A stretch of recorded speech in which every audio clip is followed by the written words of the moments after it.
So I often voice my opinions when it comes to consumer grade technology. Um, I'd say that the main point that I try to drive home with a lot of the stuff that I talk about is that usually if there's something you don't like about a product, there's an alternative. And when you choose that alternative, you are effectively voting with your wallet.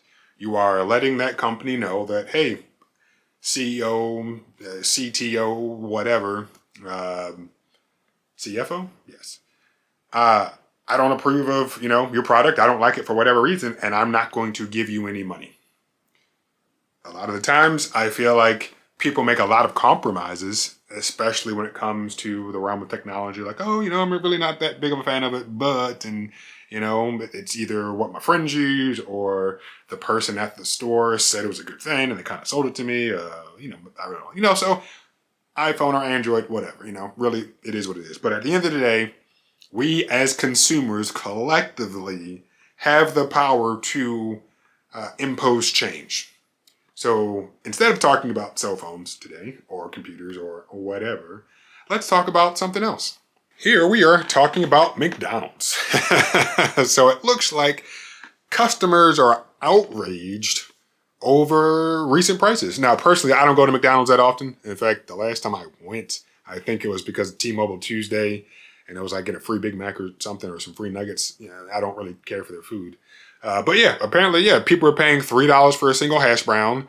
I'm not going to play the video, but you can tell or you can see that individual is saying, how does this thing cost $3 when a whole potato probably cost a nickel, if that, since they're buying them by the barrel full. And I think what's most alarming is what the CEO is actually saying. So if I could find what he was talking about. He does acknowledge that it's, cheaper to eat at home, which I've always, I don't have a big family, nor do I live by myself. But yeah, I just never see how is it cheaper to go out than it is to cook. Time and stuff like that. So I get it, but still I'm just like, but the one thing he said right here, even though we're pushing through pricing, the consumer is tolerating it well. He noted in an October analyst call. So he's aware, yeah, we're raising prices and they are going to continue coming back. It's almost boastful. And somewhere down here, they actually talk about that, oh my gosh, he's kind of boasting, or the company as a whole is boasting about the fact that these prices are going up, but they aren't seeing any slumping sales. So right here, still up until recently, McDonald's found most customers were still willing to pay. And even now, wealthier customers appear undeterred, the CEO said on Monday. But finally, people are saying, hey, what gives? This is ridiculous. And the CEO talks about bringing back the $1 or the dollar, not the regular dollar menu, but I guess the D123 or whatever it's called. But yeah, see, it looks like, and this is from USA Today, the first article was from CNN, that it looks like things are actually going to change. So if you are a McDonald's regular, then it worked. You voiced your opinion and your concerns, and you it got all the way up to the CEO that I don't approve of this $3 hash brown, or one of the other examples was an $18 Big Mac meal. That is insane. I went to Panera Bread the other day to get something for my grandfather, and it was $21 for a half a sandwich, no, for a whole sandwich, a thing of soup, and a bear claw, I guess.